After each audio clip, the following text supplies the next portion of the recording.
Welcome to the Lessons from the Tank podcast. This week, I had a chance to talk with Beth Fynbo from Busy Baby.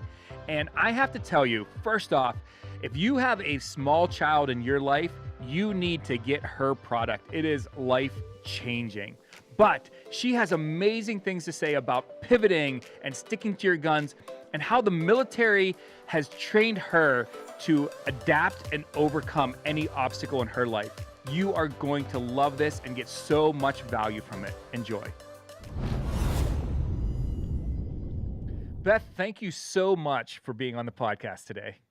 I'm so excited to be here. It's so fun to talk to other Shark Tank entrepreneurs. So I'm excited to be here. It is some of the best conversations that I've had. I love my team and the people that I, go, do life with as far as our journey here at FlexScreen are great. But talking to somebody who I described it as we spilled blood in the same arena.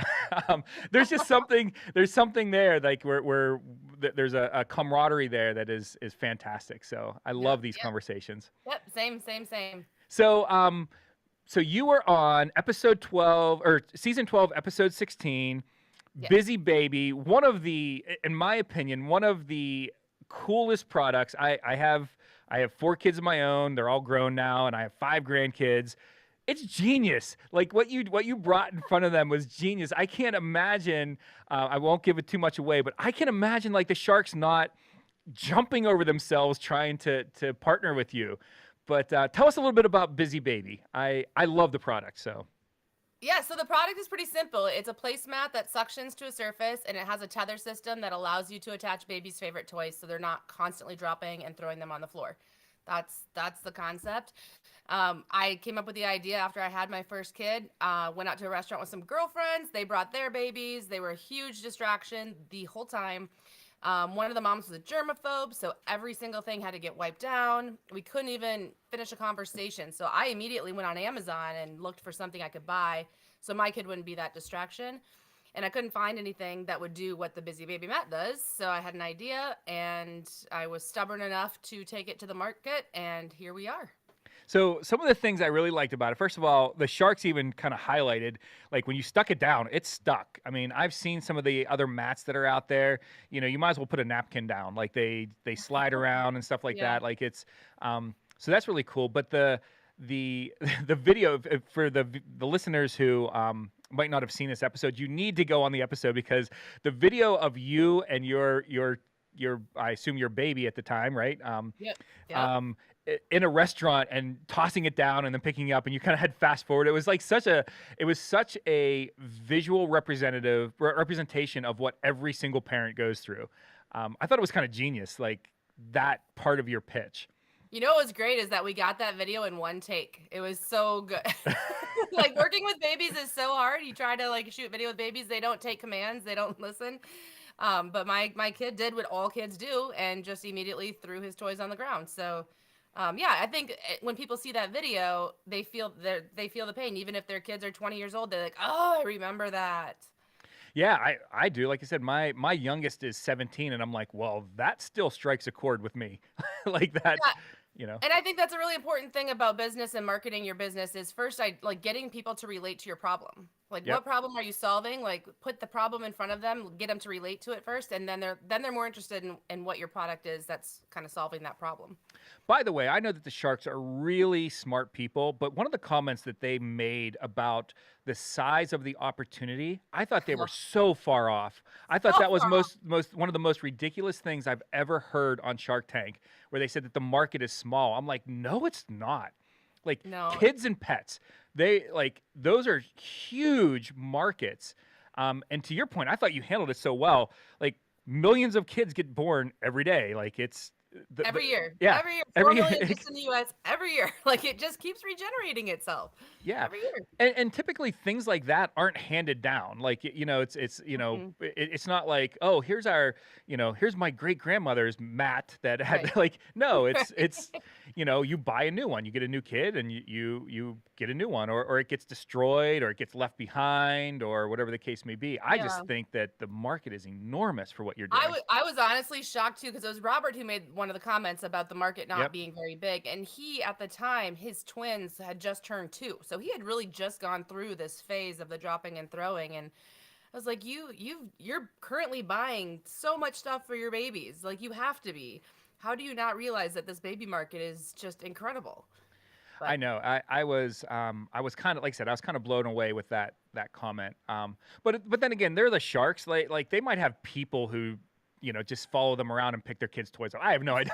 I'm teasing, but Nanny's the one that deals with it. yeah, Robert has no idea. yeah, he's like whatever. So let's just talk about your episode real quick. So you kind of got into it. You had some pushback from some of them on the size of the market. They were really impressed that you had 2 patents on it, which I was too, because again, I looked at it and we have a bunch of patents on our product. I'm like, man, there has to be something out there that the patent office. But good for you. Like you got we're patents up to on it. 7 now. Wow, 7 patents now. Yeah, that's awesome. it's really, for me, one of those like neener, because there were so many people in the beginning that told me like it's not a patentable product. Just be first to market, put your money towards the getting it to market and being the first, and something kept tugging at me that I need to do my due diligence and I need to at least get myself some kind of coverage. Like, Sure. I at least need to try. And then when they told me, it's not patentable, they didn't think it would be getting a patent. I was like, well, I got 2 and now I have 7. So it's patentable. So when you, I know you're kind of, again, we'll kind of get into this a little bit later in the episode here, but you certainly seem like you're a do-it-yourself type of person. You were making the prototypes yourself. It's not like you spent $100,000 on a company to go out and make your prototypes. Like, you did a lot of this stuff yourself. Did you do the patent research, at least the initial patent research and stuff like that yourself? I did, and I actually filed my first provisional patent myself, and I would never recommend anybody do that. That's just like, when it comes to certain things in a business, and IP is one of those things, pay the professional to do it. That's my 2 cents there. I had a conversation with Tiffany Crummins, from Ava the Elephant. Yeah. And we were talking about patents, and she was talking about ways to negate some of the upfront costs, doing some of the at least some of the research and stuff like that, and doing a provisional first versus a full utility patent application or stuff like that. Is that why you did your first provisional? I mean, is that just to try to get something in writing? Yeah, I did. And it was, I was new and I was broke. I didn't have a budget. And so I just did what I thought I could do with what I had.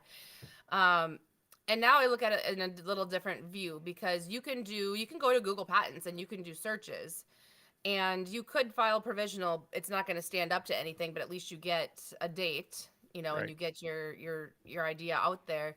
But what I use those things for now is to see, we're creating new products, and we do this search to see, is it worth paying a professional? Like, Yep.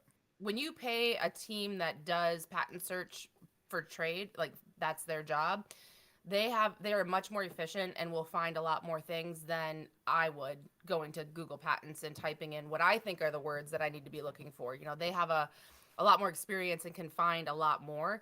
And it was doing my own search first that gave me the confidence of, I don't think there's anything out there. Let me pay someone else to take it to the next level. And then the paid search, which runs between like $600 and $800, actually gave us all the ammunition we needed to build a great patent, because when a patent examiner looks at your patent, they're going to try and refute it. They're going to say, nope, this isn't patentable because there's this prior art out there. But when you find all the prior art and then you build that into your patent application, they don't have anything to say. They're like, oh, yep, you already identified the prior art and why your application is different enough to be patentable. And our first patent went through with no office actions. No kidding. No office actions, because we had already done the digging that the examiner is going to do. And so that's why I think we've gotten so many patents in such a short period of time, is that's kind of our strategy, is to do that. But we do pay to have experts at patent searching doing the patent searches. And we use that information to write the patents. Yeah, and there's definitely a point in every business, especially if IP is important to you, that you do need to get professionals. You just do. I mean, they're going to do a better job. They're going to know how to get around some objections that the office might kick back. So Yeah. I was blown away by once we really started getting serious with our IP, how expensive it can become. Oh my gosh, it's horrible. It's horrible, Yeah. but for us, it's been worth it. We've taken down well over 100 knockoffs on Amazon. Wow. The first round of knockoffs were exact duplicates. Someone must have ordered one and reverse engineered it and made an exact duplicate of ours. So that was easy to take down because we had our patent. And Right. then the next round of knockoffs, we're trying to design around our patent. But there's a lot of work in patent strategy you can do, and which we had done that we found we had another patent get approved that was a different angle that allowed us to take down these new, knockoffs that tried to design around our original patent. Yeah. It's an ongoing thing too. It's not like you just get a patent and you're done. If you have a good patent attorney, there will be an ongoing strategy where you have continuations and ways that you have something open. So when a knockoff comes out, you have this ability to add in things to get the knockoff, Yeah. out of there. And it is important. I mean, especially for a simple product, because you have a simple product. I have a simple product. I Yeah. sell window screens. So it's not like people need a $10 million factory to make your product. So IP becomes really, really important because the barriers to entry are so low. Very low, right? Yep. So good for you. 7 patents. That's awesome. So all right, so surprise, you have patents. They're like, oh, that's great. Yeah. Then so the offers start coming, and one thing. The one offer. Well, the one offer comes in, and Lori, who I kind of had a feeling that Lori would jump in on this. Like she's one of our equity partners, and I kind of thought that this would be something easy to sell on QVC. It's easy to put on shelves, that kind of thing. But her offer was not acceptable to you. No. And you did one of the things that not a lot of people do, which is, you had a number in mind and you refused to go above that as far as the equity that you were giving up. Tell us how that felt, because I have to know like what you were thinking. Like you're like, oh my goodness, like somebody made an offer. I can be a partner of Lori Grenier's, but like what's going through your mind there? Yeah, there was 2 different things going on in my mind, and as I'm sure everybody on the show has talked about, you don't get to see everything. America doesn't get to see everything, and so a big part of the conversation we had is that I had my second product in development, almost ready to launch, and I was looking to expand my product line. I was looking to get into retail stores, maybe do some licensing, probably go international, and I was looking for a shark to help me do those things. Yep, that's what I wanted to do. Lori only wanted to license my hero product to Munchkin. And since she had just done that with another Shark Tank product, the baby spoon thing, she already had the contacts. It was going to be a really easy deal for her to do. Mm-hmm. But wasn't my vision for the company. And I definitely wasn't going to give more than 15% away to somebody who was literally just going to set up a couple meetings. Like there wasn't a lot of work she needed to do. And I really wanted to grow the business. So for me, it was an easy decision. As I was making it, I was like, oh shoot, like, is this the right thing? But I felt pretty confident walking out of there that it was. And I'm looking back, hindsight 2020, I'm really glad I made the decision I made. So not only, again, to your point, you were probably in the tank for maybe an hour or something like that, Yep, about an hour. And so, breaks it down. They edit it down to 12 minutes, whatever your episode was. So there's a lot of discussions that we don't get to see. And so, again, if I'm understanding what you're saying, not only was there this disagreement on how much equity Lori was worth, quote unquote worth, but also a direction of the company that would probably be difficult to overcome.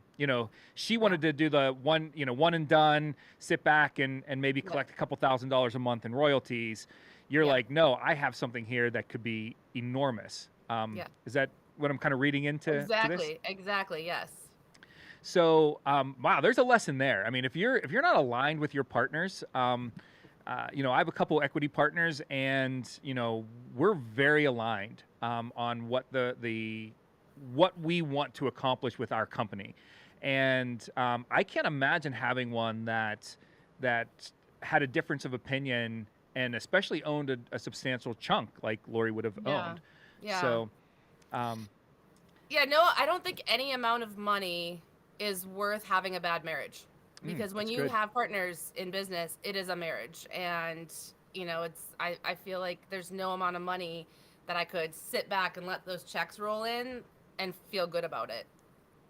Yeah, and in a lot of ways, and I know that this sounds so crazy, as your company grows, sometimes it's easier to get out of a bad marriage than it is to get out of a bad Yeah, partnership. I mean, I've heard that. I've heard that. right? Like as a bad marriage, you're like, okay, well, hey, look, yeah, there's going to be some emotion involved and stuff, but trying to unravel a bad partnership in a company, I mean, Yeah. it could kill your company. Yeah, Um, and especially when I worked, so hard for 3 years to take this idea. I was in the military. I had no experience doing any of the things that I'm doing in this business. So I'm learning and learning and learning and working so hard, and then to have to give up all control basically because someone's got more money than me, and you know, I just it felt icky, and yeah, I just couldn't do it. yeah, I do want to have a disclaimer. Lori, I know you're listening. I love you as a partner. I think that you are a great partner, but so this is more about direction rather than personality. Yeah, for I'm sure, just for teasing, sure. but no, I mean it is. It's having the vision and having a direction for your company is really, really, really important. And having that unified, not just with your partners, but through the rest of the Yeah. organization as well. Yeah, and I mean we've done exactly what I wanted to do. I think maybe if I hadn't been able to accomplish the things I wanted, I'd be sitting here telling a different story. Hmm. But we have expanded our product line. We've expanded, like, sales have grown like crazy. We're having a lot of fun, and actually brought my brother in. So I was at a Nice. point when I was filming, I needed help Hmm. badly because it was just me, and I was still working my full-time job, and I convinced my brother to quit his job and join me in the business. And so it's just been kind of a dream that we're working together in our own business now, and expanding the product line the way we wanted to, and now we're making products for toddlers. So it's just been really fun to grow this way. So let me ask you a personal question, if you don't mind. So bringing your brother in, convincing him to quit his job. I now my son works for me. So his full-time job is working for me. My best friend works for me. His brother-in-law works for me. His wife works for me. Um, that is really nerve-wracking in a lot of ways. Like asking Mhm. somebody to make that commitment to your company and your vision. Did you have like? I had some sleepless nights over all that. Like was that a concern of yours? Like, man, I hope I'm doing the right Yeah. thing here. Yeah. I mean, my brother is my only sibling. He has 4 children, and he is the sole income earner. And so he had a very stable, secure job with a good salary and benefits at that time. Hmm. And he was leaving all of that stability that keeps a roof over my nieces and nephews' head and keeps their bellies full and keeps them healthy and growing. And he was going to give all that up to come to the unstable world of entrepreneurship. And to that point, I had at the time still have my full time job. I have a backup plan upon backup plan. If I fail my business, I'm still okay because I have my backup plans. Right. But when my brother joined, if I fail this business, I'm now taking my brother and his family down with me. And so that was so hard. Hmm. So hard. And at the time that he joined me, we didn't know if our episode was going to air. Like, he joined me after I filmed, and, there's no guarantee you're going to make it on air. I had ordered, I think, $500,000 in product just in case I did air. Oh, wow. So when he joined the company, we had a lot of debt and a lot hanging on this Shark Tank thing, and hopefully it airs because if it doesn't, like, my product's not going to go bad. It'll Right. eventually sell. It's just silicone. It's okay to have a lot. But But when we cash got flow, having negative yeah, cash flow for that like that for very long and is painful. yeah, because now I had a salary to pay. I wasn't paying myself a salary, so now I had to pay a salary. So it was very stressful. And I think when I got the email saying your episode's going to air, like, I broke down. He has a video of me just, like, I lost it. Like, the sense of relief to know, like, okay, it's gonna be okay. But yeah, it's fine now. We feel really good about where we're at, and we feel good about our business. It took a lot of time to learn how to work together. We thought that would be easier than it ended up being, but we're a year in now and we've found our grooves, and it's just awesome. So you stuck to your guns in the tank, and your opinion, hindsight, all that stuff, you're Yeah. better for it. Yeah. Again, there's a lesson there. I mean, there's a time, every entrepreneur is going to have to make that big decision. I mean, there's Yeah. every one of us has had that. It's either a big risk or a big hire or Mhm. whatever the case may be, um, and sometimes you just have to, do all of your research, do as much as you can, and then go with your gut. I mean, 100% go with your gut. And that's what I did. I think you can't make decisions out of desperation. You can't do something because that's what everybody else thinks you should do. I mean, so many people think that I was just the dumbest entrepreneur ever for not taking a deal with Lori Greiner because she's the queen of QVC and she's gonna make me a millionaire within, a year. Um, but my gut wanted to do this path that we're on now, and I'm glad I didn't make a decision out of desperation at that moment. and it is so easy. Like, you're in the tank. What people don't Oh, understand the is the lights, amount the of camera, the pressure. energy. Yeah, like everything in you wants to make the deal. Yes. Like, Yeah. so you fighting it. I mean, I'm so impressed. I am so impressed. I am not sure. And again, I'm not privy to the Yeah. conversations you guys had and stuff like that. But I'm really impressed that you were able to do that. So I good. think had she wanted to go the direction I wanted to go, it would have been a much more difficult decision. Hmm. But because she didn't want to go the direction I wanted to go, it was pretty easy for me at that point to just say, no, I'm not going past my number. All right. So in the episode, I want to talk about pivoting because I one of the things I picked up, and I think in the times that we are in, every Hmm. single business has done some sort of pivot. But you made a big pivot, right? I mean, you Hmm. you had, according to the episode, you had a plan. You were going to go out to all these expos and start getting some exposure, with In different retail retailers and stores. all that Yep. stuff. And because COVID hit, all that came to a screeching halt. Like, Yeah. and you had no way of getting your message out there. You had two patents, a great product, Yeah. I but mean, and at the time I was marketing the product for restaurants because that's why I invented it, was for Mhm. the restaurants. So all of my marketing was about using it in restaurants, and now all the restaurants closed. I was just ready to start getting into retail stores. All the retail stores closed. So I was like, Now what? now what? But yeah, I had been contacted by a Facebook ads manager a few months earlier who said, I really think I can help you by doing Facebook ads. And when the pandemic happened, a lot of my customers started commenting about how useful this thing is at home. Like, it kept their baby busy for 30 minutes while they had to do a Zoom meeting Hmm. because now everybody's stuck in the house, or it keeps my baby busy while I'm trying to homeschool my big kid. So I was like, wow, this really does have like a ton of uses at home. And I was actually using it at home every day with my baby, just because it made dinner time so much easier to keep him busy while the rest of us ate. So I just pivoted the marketing for all the uses at home. I hired Sergio, my Facebook guy, and we had 800% growth Wow. in a year of the pandemic. That is so fantastic. And I do want to say one thing. If you're, this is not where, your suggest you went to digital marketing, which is Yeah. great for products and stuff like that. And if you're listening and that you think that that's a direction you should go, absolutely. Digital marketing is so powerful. Be very careful though. There's a lot of fly by night. Yes. They promise the world. They'll Hmm. make numbers look the way that they are. Do your homework on any Yeah. digital marketing Yeah. agency that you're going to work with. So, but you were lucky. You got the I right was one. You lucky. had huge growth. But how did that decision like making process go in your head? Like, was it like, well, we have nothing to lose, or was it like, wow, this is a well thought out strategy that I think we're going to go with? Like, for you personally, what did that look Yeah. like? I've realized now over the course of the last few years, a lot of my decision making all comes from stuff I learned in the army. Hmm. And my time in the military. Like, in the military, you train, you train, you train, and then you get deployed.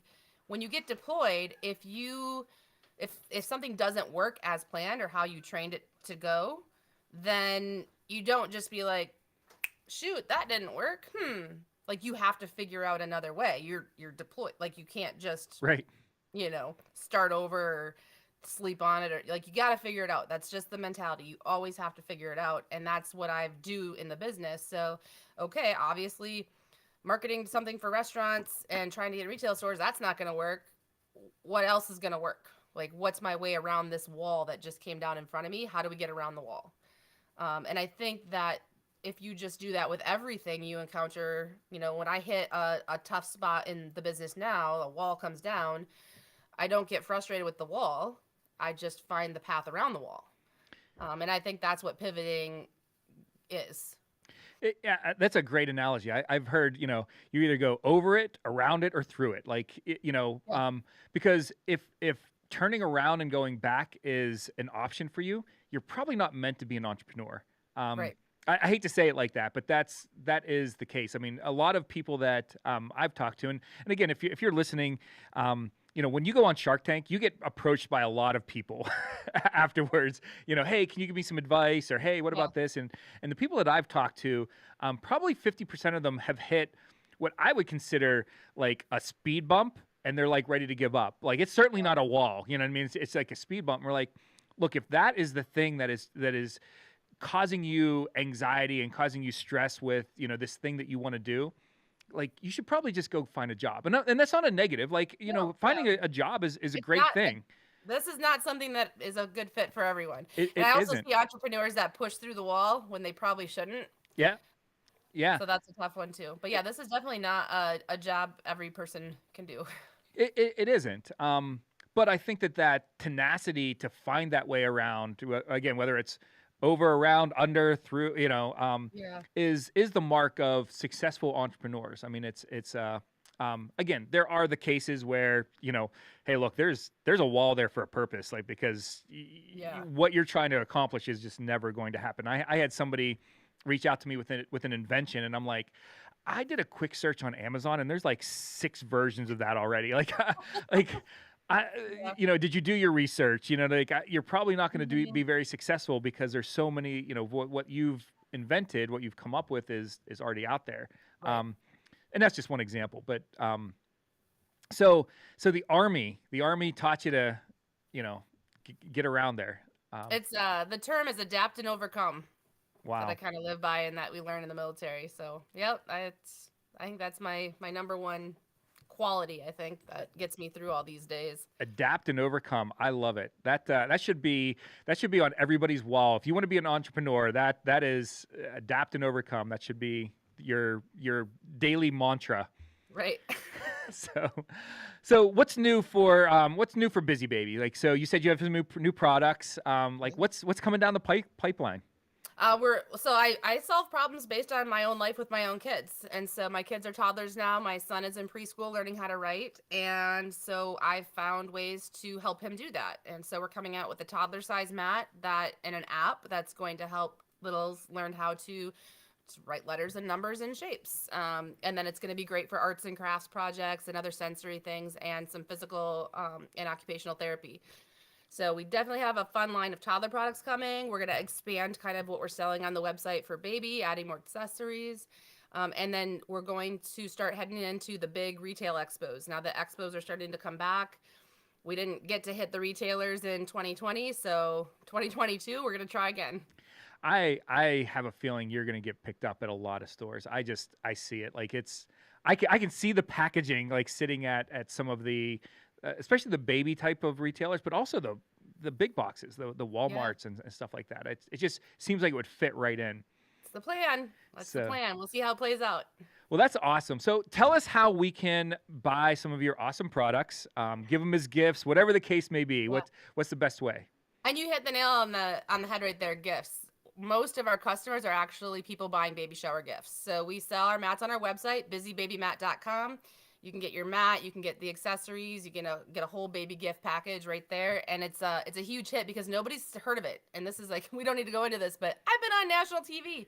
Still, nobody knows what the Busy Baby mat is. Nobody's heard of Busy Baby, so it's been a huge hit. I get emails every week of I was the hit of the baby shower because I had this cool product that everybody could relate to, but no one had heard of. So That's the deal. Busybabymat.com. Yeah, and if you happen to have like that family that you go out to dinner with and their kids are just freaking annoying, this is a really easy way of, hey, look what I got for little Junior. This fun thing that your baby can play with. Yeah, you can just like next time you go out to dinner, you can just whip it out like, oh, I forgot I got this for you guys, and then, Yeah, and the easiest thing to do is not even with the baby being annoying. It keeps your baby safer from germs because you don't know what's on this table that they wipe down with toxic chemicals to try and kill COVID. It's like a safe place for your baby's food, and they're not going to throw it on the floor.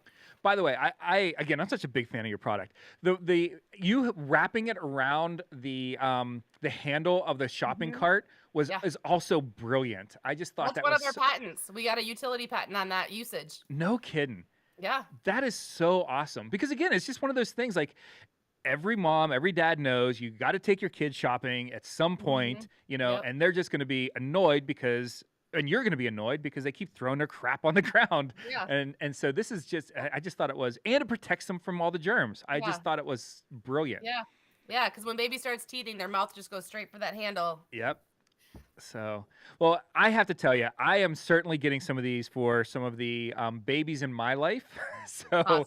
I will be handing them out. Like I said, I have a couple grandkids, and this is going to be one of those things that we're, we will be a busy baby family for sure. I love it. So I love it. That's cool, Joe. Thank you so much for being on the podcast. I had so much fun talking to you, and I wish you the best. I can't wait to see you next time I walk through some of the big retailers. I hope it happens. I think it will. I do too. So good luck with everything. So much, good talk to you too. Good talking to you. Thank you so much for tuning in to another episode of Lessons from the Tank. If you got value from today's podcast, we encourage you to subscribe to the podcast so you're notified when a new episode is posted. If you'd like to support our podcast, we encourage you to review it and share it with a friend. Thank you, and we'll see you on the next episode.